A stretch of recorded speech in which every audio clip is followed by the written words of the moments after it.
Анашку-бабашку буду искать. Я буду громко кричать. Я кому-то скажу, что я потерялся. Если я потеряюсь, я буду кричать «Она!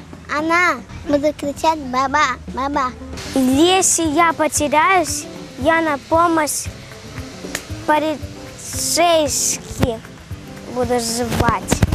Я им скажу, житель Ненкова, улица Комарова.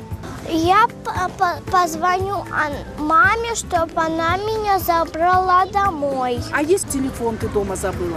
Ну, тогда я пойду к маме в магазин и найду. Я сначала, мне нужно знать, как меня зовут, а потом мне свой адрес надо знать, а потом Анашке звонить. Солнечная, 54. И я подойду к человеку и спрошу у него телефон и позвоню Анашке. Я не знаю, но я с собой листик ношу. Она меня приедет и заберет. Когда я потеряюсь, я буду сидеть и ждать их, пока они за мной приедут.